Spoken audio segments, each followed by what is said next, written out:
Hello, everyone. Welcome to the Advancement Center, and once again to the reading of The Magic of Life by Robert Young.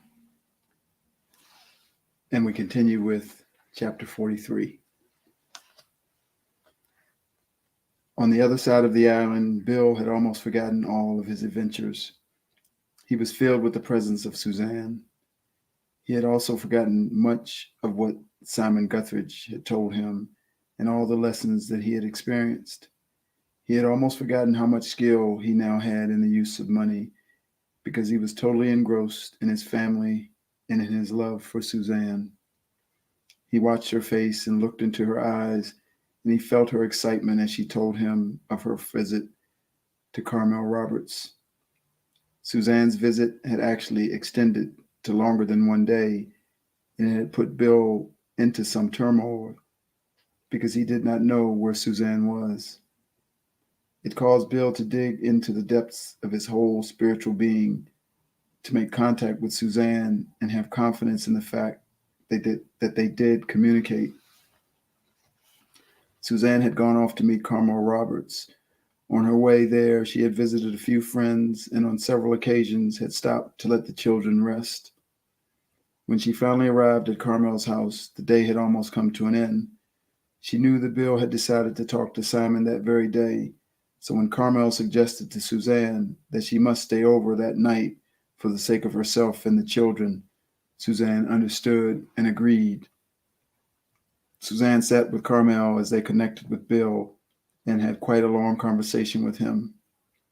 She knew that Bill was aware but unaware of what was going on, and she worked with Carmel to pull Simeon into the scene.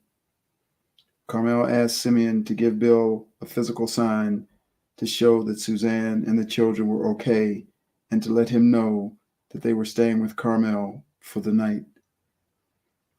The trouble was Bill doubted most things when it came to Suzanne, as he needed to see her in the flesh. So when she stayed away, he was worried, even though he felt there was nothing wrong. As Bill gazed into Suzanne's eyes while she was telling him of her experiences, he also felt some remorse for the fact that for some hours he had not listened to Simeon. He had not listened to Simeon's voice until Simeon had actually tipped a glass of water over him. There was no one in the room who could have tipped the water off the table. There was nobody else in the house, and for some reason, Bill had spilt something on the floor and had bent down to clean it up. He was not near the table or anywhere that he could bump it, but suddenly the glass of water toppled down on top of him. When he got up from the floor, he looked around and could feel Simeon's presence. It was at that point that he allowed himself to open up and allowed himself to go deeply into the areas that he normally kept away from. He saw Suzanne and the children sitting on the lounge chairs in Carmel Roberts' cozy little house. The vision was so clear that as he listened to Suzanne, he could actually see where she was sitting. Now that he was actually looking at Suzanne in the flesh and hearing her words, he could see that there was very little difference and that his communication abilities were much more than he had ever expected. Suzanne's joy was so infectious that Bill could hardly follow her words. He actually paid very little attention at first to her words. He was more fascinated in the being before him. Jamie had taken on many of Suzanne's traits and repeated almost every word in her own special way. Samuel was more like Bill. He sat there with his mouth open, looking at the two females chatting away, completely absorbed. Martha just played with her doll and took very little notice at all. It was as if Martha already knew all about it, and to her, that was just the way it was meant to be. The fact that many, many miracles had happened to them on the trip to see Carmel and while they were with her was perfectly normal for Martha. Jamie was excited, but Suzanne was ecstatic. Suzanne had left on her trip to Carmel's shortly after Bill had left for the boat. As she left the house, the wheel on the small stroller that she always relied on had broken and fallen over at a strange angle. She needed the stroller to support Samuel and Martha, and without it, there was not much chance of her getting to see Carmel. Suzanne looked down at the wheel when it happened, and her heart dropped. It had totally broken off, and there was nothing that she could imagine could be done about it. She had almost resolved that she would have to turn around and go home when an old gentleman came along. He was someone she had known before but could not remember his name. He had noticed what had happened and said, "That's no problem, lassie." He quickly turned the stroller over, did something with the axle, pushed the wheel back on, and took a bobby pin out of Jamie's hair and somehow stuck it through a hole. He twisted it up and righted the stroller before saying, "There you go." And before Suzanne could thank him, he seemed to disappear. It was like he had walked into thin air. Suzanne looked around but could not find him. She asked Jamie, "Where did the man go?" "He went there," said Jamie, pointing to a spot where he had been standing. "Where?" asked Suzanne, looking all around. "There," repeated Jamie, pointing to the same spot. "What's there, Jamie? I can't see anything," said Suzanne. "He walked through there," answered Jamie. Suzanne was right. The man had disappeared into nowhere. Samuel laughed because to him it was like playing hide and seek. Suzanne turned to Jamie and asked, "Where did the man come from?" Jamie pointed to another place just up ahead of them. "Have you seen that man before?" Suzanne asked Jamie. "Yes, Mummy," answered Jamie. "He's my friend." "Does he live here?" asked Suzanne. "No," answered Jamie. "So who is he then, Jamie?" asked Suzanne, trying to make some sense of this. "He's just my friend," replied Jamie. Suzanne shook her head and wondered what was happening around her. Here were her children calling people from nowhere to fix the stroller. As Suzanne relayed the story to Bill, he could clearly see everything that was happening. It was like a real story, and to look into Suzanne's eyes as she told the story was like looking into her eyes as it actually happened. He enjoyed Suzanne's enthusiasm and quickly took up his role. He said, "Tell me more, Suzanne. Tell me more about little Jamie here," and patted little Jamie on the head. Suzanne went on, "That's not the end of it by far. We headed off down the road, and who should we run into but Julie and Helen? They were just wandering along the track. Of course, they had no idea why they were there, just like me. I knew I was heading to see Carmel Roberts, but for some unknown reason, I had turned off onto the road to the village. When I asked Julie and Helen what they were doing here, they answered that they didn't know. They said they were heading off to see me. I told them that was strange because I was on my way to see Carmel, and I wasn't sure where she lived. So somehow I headed off onto this road, but I didn't even consciously think about it." Bill was still listening, watching Suzanne and taking it all in. Suzanne continued.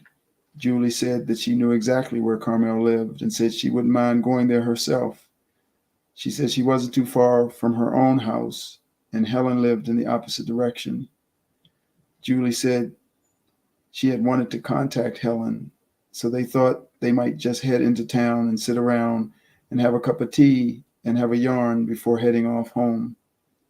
So it looks like we're all off to have a cup of tea." Suzanne's skill at telling a story impressed Bill.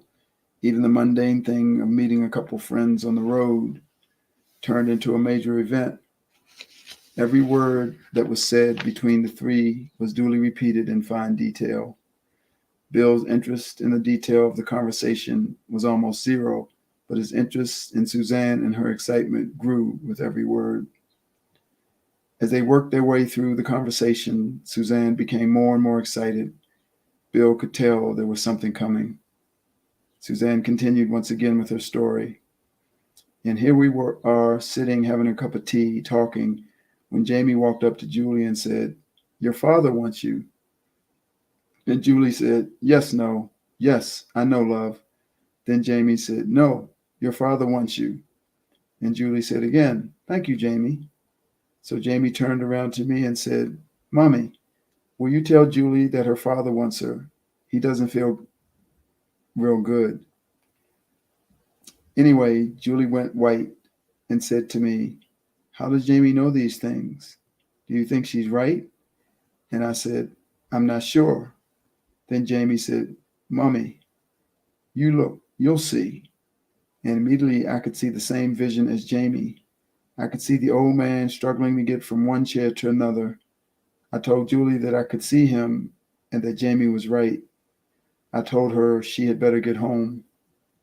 I asked her how far it was to her father's house, and Julie said it was only up to the corner. I told her to get underway and we'd follow her, said Suzanne. The serious look on Suzanne's face grew as Bill looked at her. "It's all right, Suzanne. You're only telling me a story." "Oh, but it's just how it is, Bill," said Suzanne. Bill sat back and allowed the story to continue. The story Suzanne was telling was in such detail that Bill thought it would take the whole day, but he was quite happy to listen. The story continued. As Julie was about to head out the door, I asked Jamie if she would help put Samuel in the stroller. Jamie said, "No, Mommy, you go. You can help."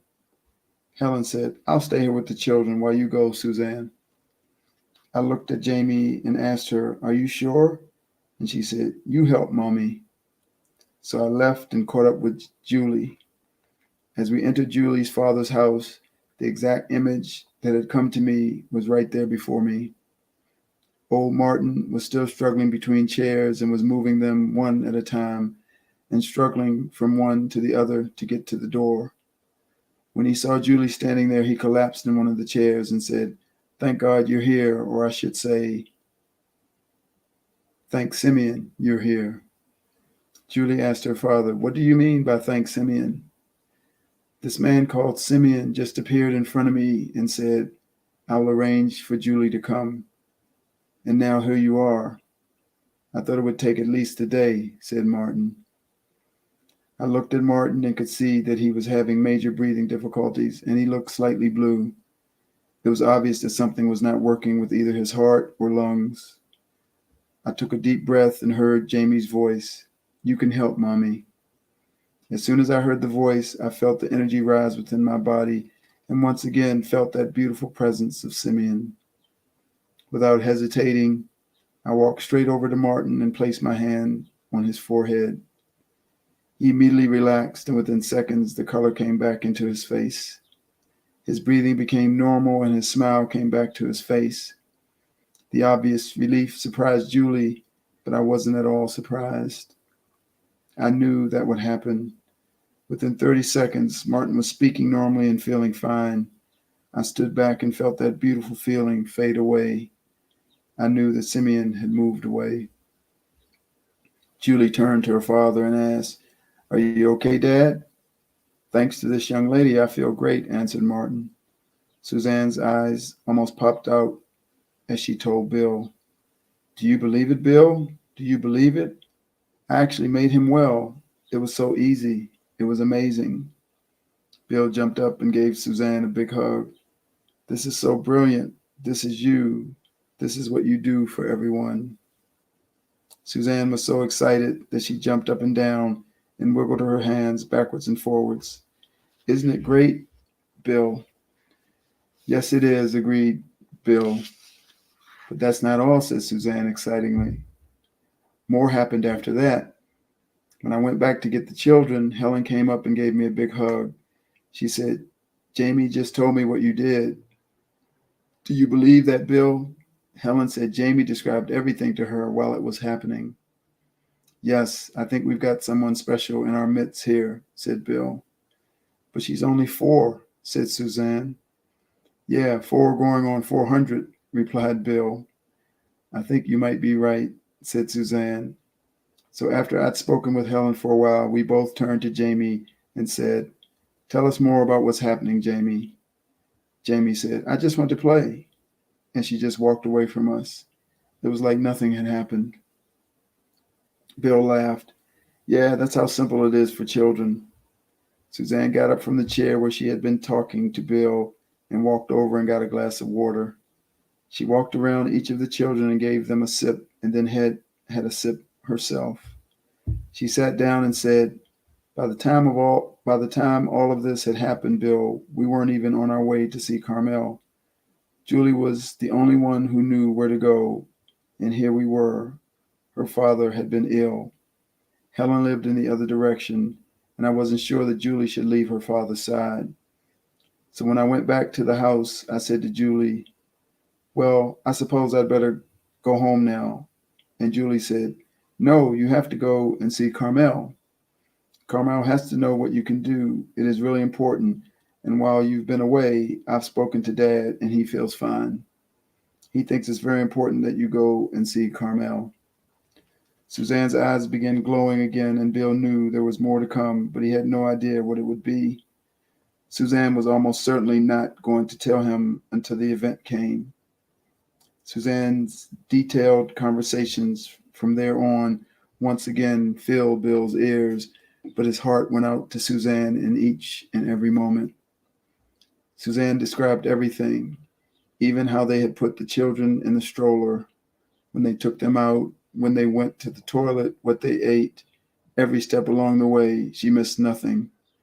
By the time Julie and Suzanne and the children had arrived at Carmel Roberts' gate, Bill felt like he was a part of the whole scene.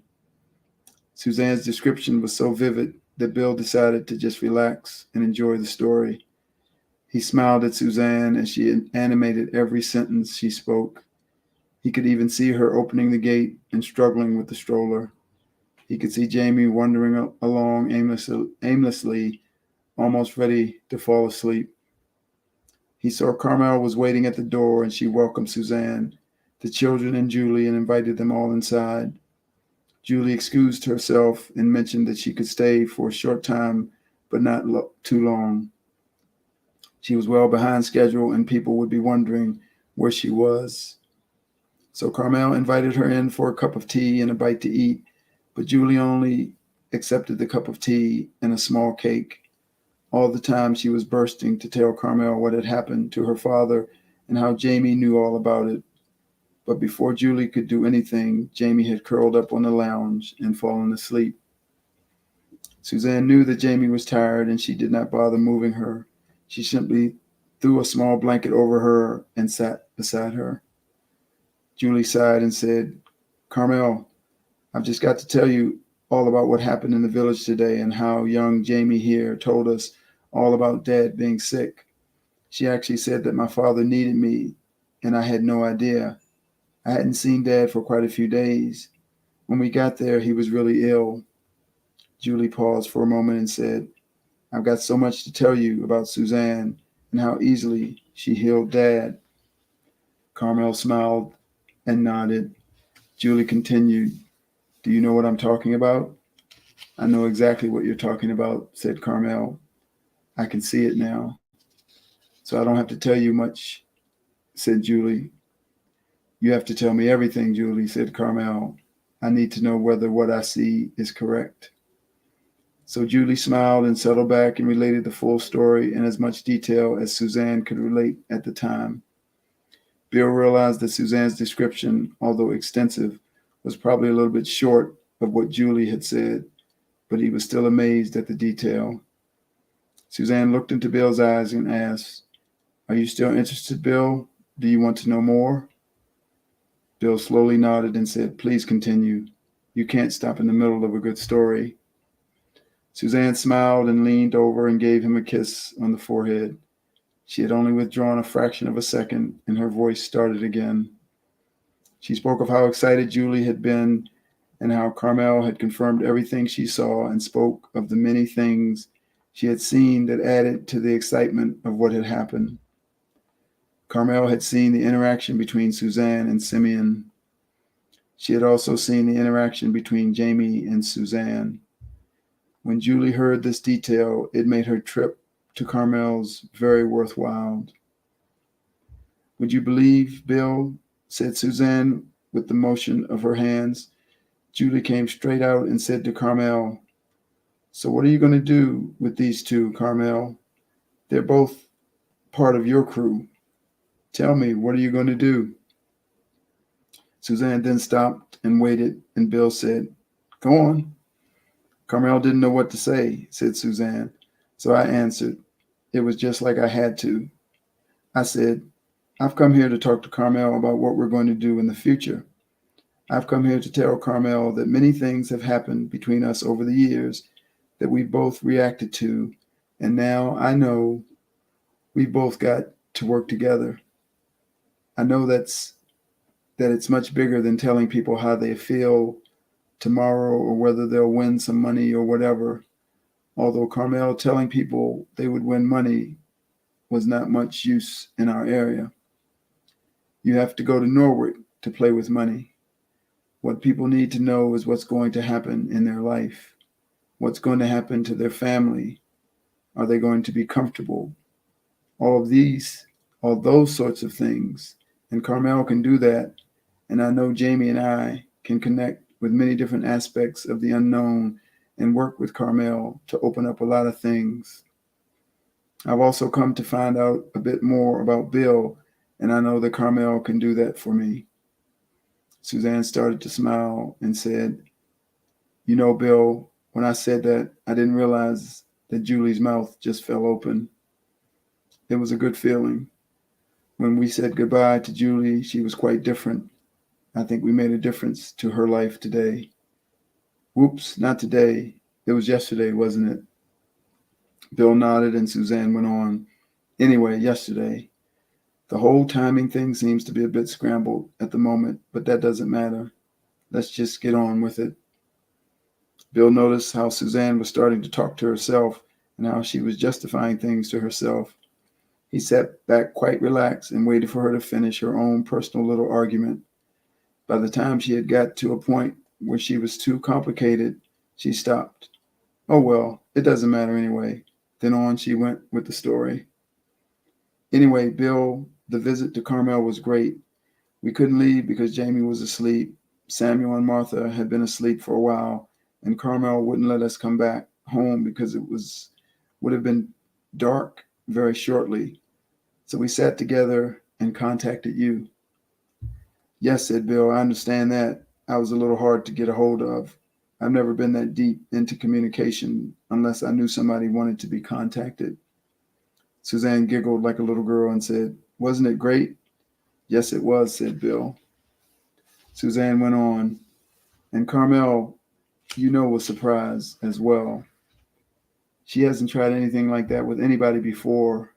She worked with people as a psychic. She tells them things, but she doesn't really work alongside them and use joint abilities. It was really good. Tell me more, said Bill. I need to know what has happened. It's really powerful, and I need to know. Okay, Bill, just be patient, laughed Suzanne. Bill sat back again to listen.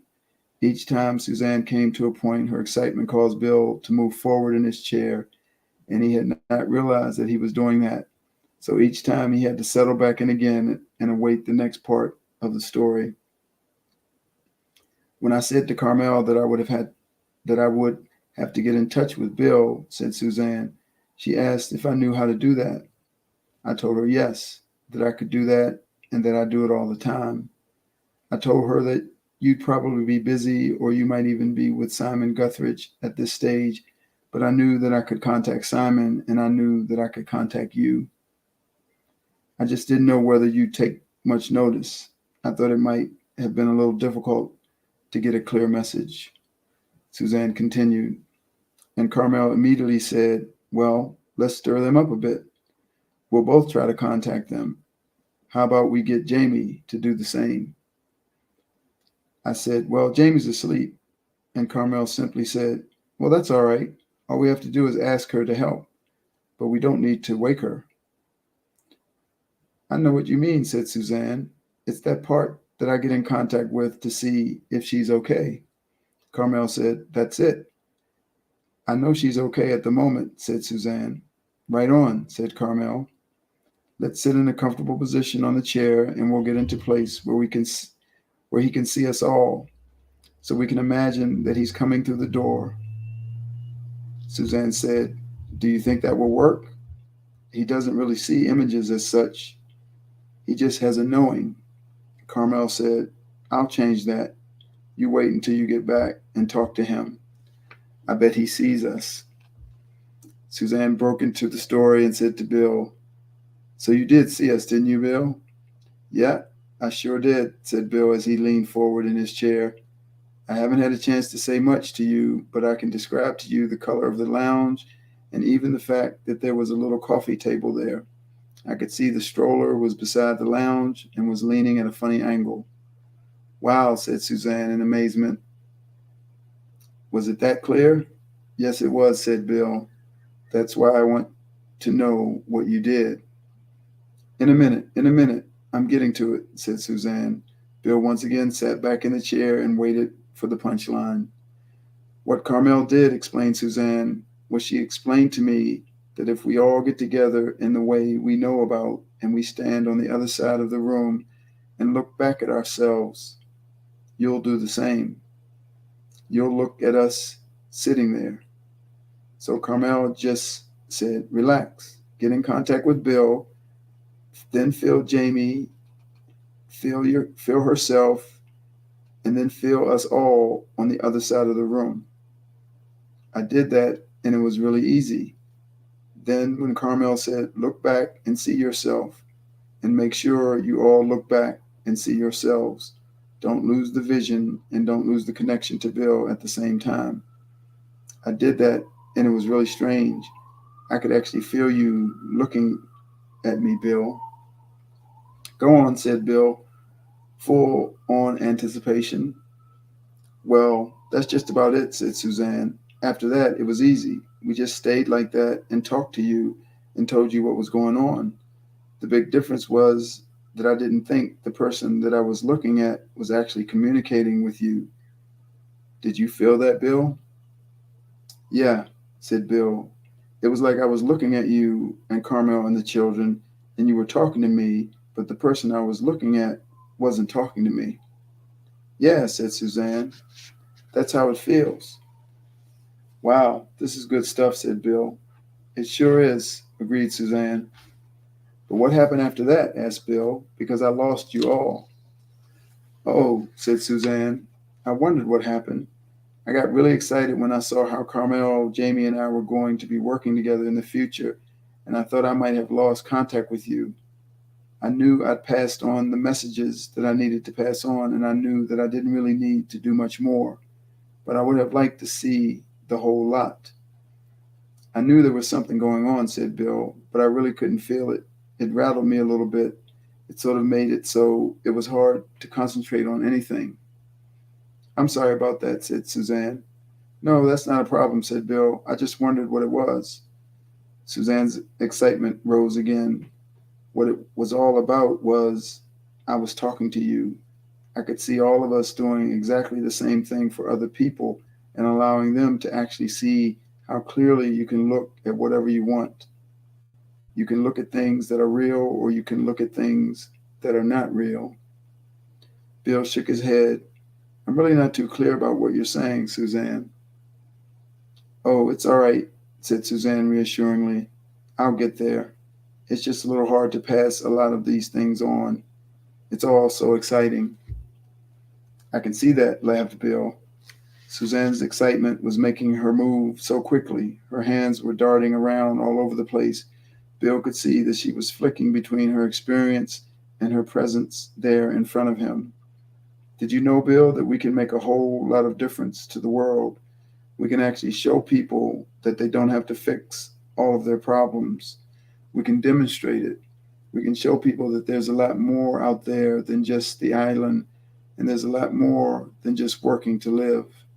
There's more than just digging up the soil. We can show people everything that Jamie does and how she plays with her friends, how she plays with the fairies, and how the birds come and play with her. We can show people that's what exists and that it's real. We can let them look through our eyes at what we can see, explained Suzanne, full of excitement. Bill was a little confused, but he knew that Suzanne was on to something very powerful. I'm not catching it yet, but keep talking, he said. Well, it's like this, said Suzanne. You were busy playing with money with Simon, and we showed you how to see what we were doing at a place that was 4 hours away. You were playing with money that wasn't real, but it was real to you there, and we let you look at us, and it wasn't real to you at that time, but it was definitely real. Ah, you're confusing me, said Bill. Suzanne put her hands up. No, no, I must keep going. If I could show you that what you were trying to learn was not necessary, would you still wish to learn it? Probably, answered Bill. But what if it was hard work and you didn't have to do it? Asked Suzanne. Well, I don't mind hard work, said Bill. No, I'm not talking about if it was difficult, replied Suzanne.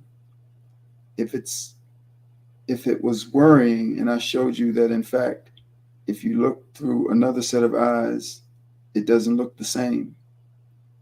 Yeah, I sort of understand what you're saying, but it's a little bit strange for me at the moment, said Bill.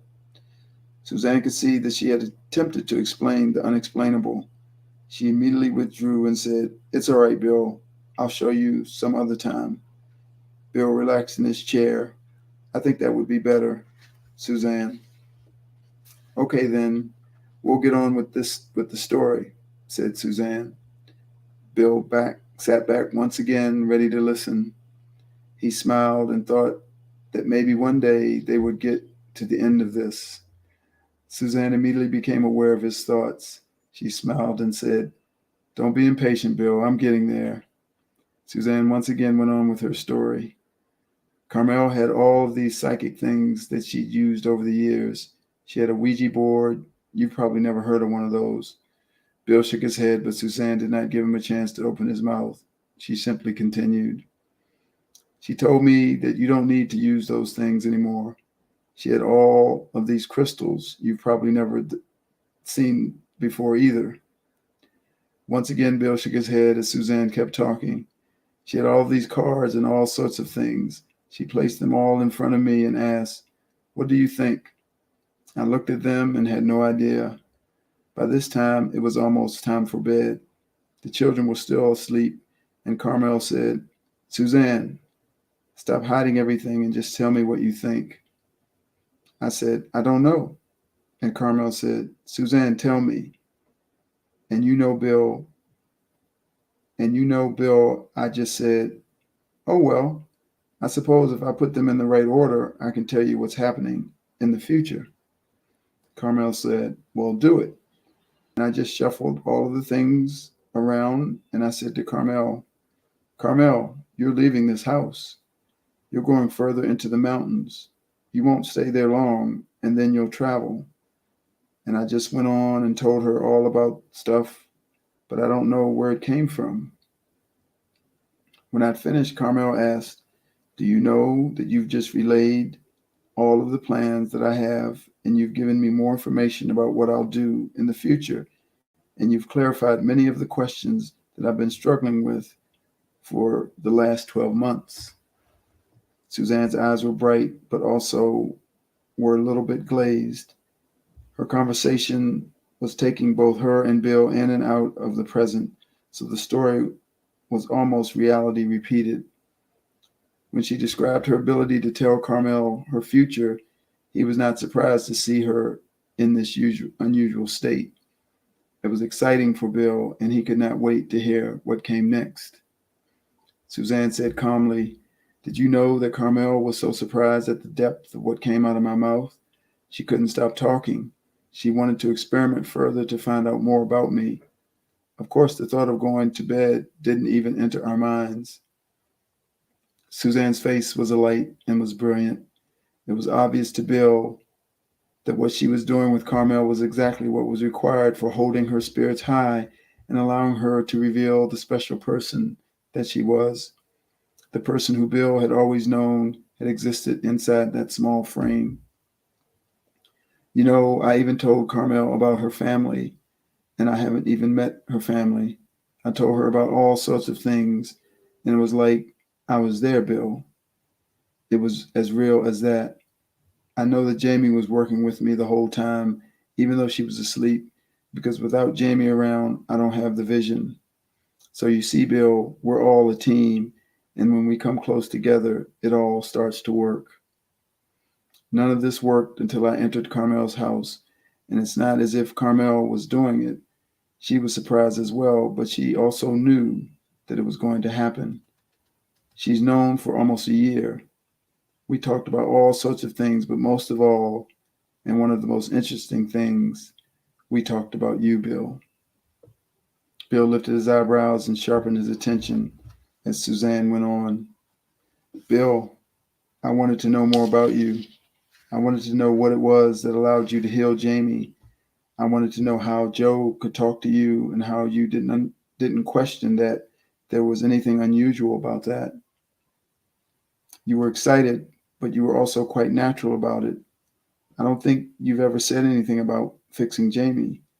You know that that was a phenomenal thing to happen, but now I know how it feels. When I fixed Julie's father, Martin, it felt like a normal thing to do. So I know how you felt. I also watched and saw another person. I wanted to know more about that person. I spoke to Carmel about it, and between us, we found all sorts of things. We looked back in history and we looked forward. We looked into many places outside this world, and we found you everywhere. The same gentle person, the same Bill, always supportive and always magnificent. Bill started to blush a little as Suzanne added, It's all right, Bill. We all know about it. We all know that we're much more than what we show ourselves as here, and this is the first time that I've been able to talk to anybody about it. Bill began to relax again. You know, I haven't even been able to think about it, let alone talk to anyone about it, Suzanne. She reached over and gave him a hug, and so did Jamie. Bill had not realized how active Jamie had been in the conversation and how quiet the children had been. They were all listening and they were all interested, yet somehow they understood everything that was happening. Did you know, Bill, that I can see you in all kinds of realms? I can see you in past lives.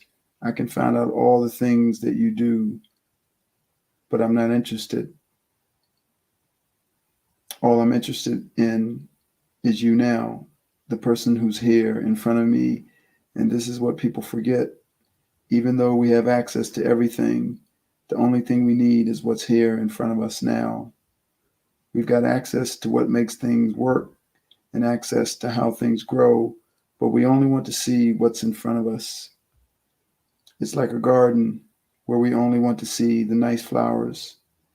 It's nice to do the work to get it to the stage, but the joy is in what we've got in front of us. Bill felt his heart expand, and he felt Suzanne's heart mingle with his and with the children. He felt blessed in many ways. Suzanne leapt up and said, The most exciting thing, Bill, is that we're getting married. Oh, said Bill, when? In 1.5 months, answered Suzanne. How are we going to do that? Asked Bill. I'll tell you later, said Suzanne. No, I want to know now, said Bill impatiently. Well, it's a long story, said Suzanne. Make it one and tell me now, said Bill. Suzanne shyly grinned and said, Well, I suppose if I have to, I can tell you the short version. Bill stood firm and said, Tell me the short story, Suzanne. Even Jamie giggled. She knew that Suzanne was playing with Bill. Suzanne said, Right, I'll tell you.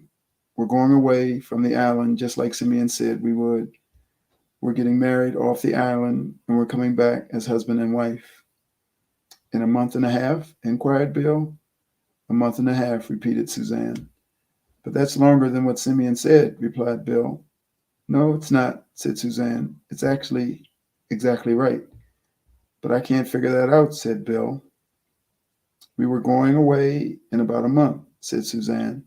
He didn't say for how long, and we'd be back in a couple of months. So in fact, that's 3 months that we were looking at. So we're actually going away in a couple of weeks, and we're getting married while we're away, and then we're returning. The sums are not exactly right, but it's pretty well right. I really don't care about the sums, said Bill. I'm just wondering how we're going to do it. It's all right, Bill, said Suzanne.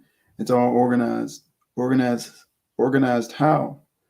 Asked Bill. You've got it organized, answered Suzanne. What do you mean? Asked Bill. You've got it all planned, said Suzanne. I was told it had been all worked out. Somebody had better tell me then, said Bill. You're already working on it, said Suzanne. That's what all work that's what all your work is about. But I haven't even thought about getting off the island, said Bill. You haven't thought about anything else, said Suzanne. Well, in the back of my mind, probably, answered Bill. That is your mind. That is you, said Suzanne. All of the stuff at the front is just playing around. You have not let that vision go, and it's happening. Well, I'd like to know how it's happening, said Bill. Okay, just go into your heart now and tell it you don't know, explained Suzanne. Bill hesitated, said, but I wasn't talking about my heart. I was, replied Suzanne. Bill smiled. I know what you're talking about now. Okay, I'll go along with that. Yeah, that's what's in my heart. Well, it's all organized, and you don't have to do a thing. It will just guide you. You'll seem like you're doing a lot of things, and it will seem like you're learning a lot of things. It will seem like you're preparing a lot of things, but it has already been done, and I'm going to have to start getting organized, arrange some clothes for the children, and get packing, said Suzanne. Whoa, whoa, said Bill. Are you that certain? Oh, yes, said Suzanne. I'm positive. There's no doubt. It's all organized. I can see it. I know what I'll be wearing and what you'll be wearing, and I even know where we're going to stay, and I know what the cabin looks like on the boat we're going on. Wow, said Bill. Well, I suppose we better get organized. Suzanne laughed as she leaned down and tickled Jamie. Jamie ran off with a little bit of scream before coming back again. Bill wrapped his arms around her as she came back and asked her, Are you going on a trip too, Jamie? Jamie nodded her head and said, Yes, we're going on a holiday, Bill, and you're going to be my daddy. Bill smiled and felt the warmth of Jamie's contact. He felt the interaction between Jamie and himself was so genuine, and he didn't know what else to say. Suzanne felt what was happening and wrapped her arms around both of them and said, And Samuel and Martha's daddy as well. Jamie repeated, And Samuel and Martha's daddy as well. Susan got up and said, There's more, Bill. We stayed up most of the night before finally going to bed. When I was in bed, Simeon came to me again and told me many things, but the key thing was that I was to start working with you. I was to start working with whatever you have just discovered. It has something to do with boats and money, but it also has a lot to do with people. It also has a lot to do with showing people what a simple interaction from someone like Simeon can do to their lives. And we've got to show people how our lives totally changed from the time when Simeon appeared in front of me at that terrible, terrible time in my life when I thought I'd reached the end. There are many people who think that everything has come to an end and don't know what's happening next. We've got to show them, not advise them, but show them what's happening to us. So I have to work with you. Wow, that's great, Suzanne, said Bill. I'd love that. But more than that, we've all got to work together, said Suzanne. Who's all? Asked Bill. Not just we as a family, but there are a lot more people, and they're all involved, and somehow we've got to pull them all together and provide the way for them, said Suzanne. It's not hard, but it's totally different to what anybody could imagine, and it works because of us. Wow, said Bill. It seems like there's a lot ahead of us. I think you're going to have to talk to me about this stuff many times before I get it. Oh, it's all right, said Suzanne. We'll be talking about it every day, and we'll be talking to Simeon every day. Bill sat up in his chair and said, "This is an amazing transformation in just 2 days, Suzanne. Suddenly, you've got everything. Suddenly, you have capabilities that I've never seen before, and you've got it all together. And you've got it all together." Suzanne, who was already smiling and glowing, lit up and said, "Isn't it great?" "It sure is, Suzanne," said Bill in absolute amazement. Neither of them knew what to do next. They both felt like dancing around the floor, but they already seemed to be doing that with their interaction. It was all so exciting and continuously so. They both knew beyond doubt that they had reached the point where the track was clear ahead. Suzanne's story was not complete, and she knew that she had so much more to tell Bill, but she also knew that Bill would not be able to take in any more at this point in time. He had almost reached his capacity now. As Susan leaned over, she gently kissed him and said, "I think that's enough for now. We'll talk each day until everything that was made known to me is revealed, and I know that each day more things will come.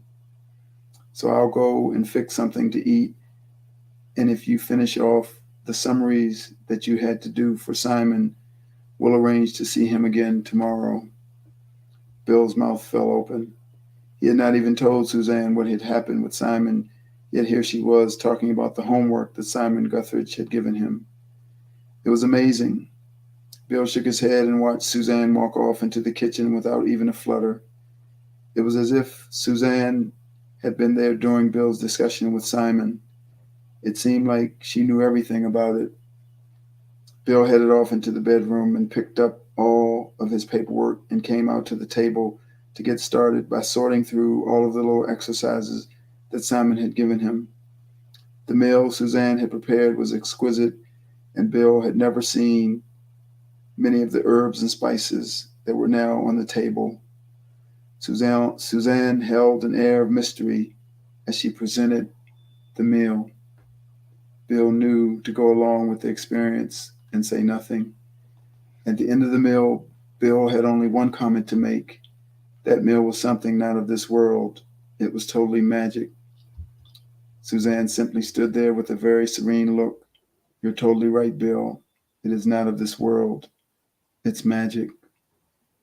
Suzanne had learned so much in her 2 day visit to Carmel, and yet she had not mentioned anything about these newly found gifts in cooking and presenting meals, as well as the newly discovered herbs and spices and ways of presenting. It seemed like Suzanne was another person, a person who Bill liked and a person he loved, and yet who was much more capable than the person he had known for so many years. Throughout the meal, the children had been extremely quiet and well behaved. Bill certainly noticed this and mentioned it to Suzanne. "It's okay, Bill. They're just really comfortable. All I have to do is make everything comfortable, and they sit quietly. And when I make it exciting, I excite them, and they run around and enjoy themselves. But right now it's calm, and that's how they respond," explained Suzanne. Suzanne's quality of knowing exactly what to do and her confidence was remarkable. Bill was looking at someone so very special who was beginning to show many attributes that he had never seen before. While he was contemplating this fact, Suzanne reached over to Jamie and touched her on the shoulder and said, "Show Bill what Carmel taught you while we were away." Jamie jumped up out of the chair and ran around and stood beside Bill. His papers were still beside his plate. She placed her small hand over the top of the papers, about 2 inches above the page, and suddenly the page lifted and attached itself to her hand. She rolled her hand over and opened the page. She then placed her hand over the second page, and it did the same. It lifted up and opened. The third page followed, and she giggled and said, "Look, Daddy, I can turn the pages without touching them." First of all, it was the first time Jamie had called him Daddy, and secondly, this little 4-year-old was flipping over the pages of his notes without actually touching the pages. It was almost too much for Bill, all of these new things at once, but he stayed calm and said to Jamie, "That's wonderful, Jamie. That's really wonderful. How do you do it?" Like this, said Jamie. Put your hand up here, Daddy. Bill was tempted to say, No, I'm not your daddy yet, but a message came to him immediately telling him never to say that and to just accept exactly what Jamie had taken on. As she held Bill's hand above the page, he felt an energy flow through his hand. It was like a very gentle buzz. Then suddenly up came the page and attached itself to his hand. Wow, said Bill. But as soon as he had said that, the page fell back down. No, not like that, said Jamie. You have to let it come to you, and don't be amazed. Bill was a little shocked with Jamie's use of the word amazed. He had never heard young Jamie use that word, and in the way in which she used it was as if she was much older than 4 years. It seemed like his whole family was being transformed into something he had not seen before. When Jamie touched his hand again, up came the page. That's you doing it, Jamie, said Bill. No, said Jamie as she shook her head. It's you doing it, Daddy, because you know I can. Bill struggled with that for a moment and then looked at Jamie, but Jamie just kept shaking her head until he relaxed. Then she stopped shaking her head. She let go and the page stayed. Bill flipped the page over and did the same with the next page and the next. See, Daddy, it's easy, said Jamie before running straight back to her chair. Bill did not understand what was happening, but he accepted it. He knew that the family around him would bring out many things that he had never known existed, even within him. Then, just as quickly as the magic scene had formed, it totally dissolved. Suzanne suddenly changed and said, Right, everyone, that's it. Dinner's over. Just then the children burst to life. Suzanne lifted Martha down, while Samuel and Jamie started chasing one another. They were yelling and screaming and were all fully back to the way Bill knew them before. He shook his head as he felt the sensations lift from him, and he suddenly felt what he thought was back to normal. He put his hand over the page to see if it could lift again, totally expecting it not to happen, but it did. The lifting of a spell was not the answer. Something else had happened. Suzanne laughed at him. You don't ever lose anything, Bill. You just change how you handle it. So come on and lighten up. We'll go out and have a walk. Bill rose from the table and followed Suzanne out the back door with the children following. It was starting to get late, and they had spent almost the entire day getting in touch with what had happened during the previous days. Bill's life had changed, and he knew it. In so many ways, it had changed. The simple fisherman was no longer a simple fisherman, and the single man was most certainly no longer a single man. The legality of marriage had almost been neglected. Even the children were accepting him as their father. It had seemed like marriage was inevitable, and an exciting life and a perfect life were also inevitable. The beauty of nature surrounding their small house seemed to engulf the whole family and relax them. It also made them feel at home. Their little bird, the one they had almost forgotten about, appeared out of nowhere. Jamie pointed and yelled, Mandy, as she ran down the backyard. The little bird flew straight up into the air and circled before coming down and landing on Jamie's outstretched hand. It was beautiful to watch. And then when Samuel caught up, Mandy jumped across to Samuel's head and they sat down and played, not taking any notice as to whether the bird was there or not. It joined in and leapt from one to the other as they played their silent games. By the time darkness was upon them, the little family, which was soon to be known as the Summers family, once again retired to the house and the warmth of the small fire that kept the house cozy. After they had finished their tradition of wishing each other a good night, each one of the children said a prayer and said hello and good night to Simeon. They then settled down and slept peacefully so they would be ready in the morning to welcome a new day. And that's the end of chapter 43. Thank you, everyone, for joining me. And as always, I wish you a perfect life, perfect health, and a magic future. Thank you.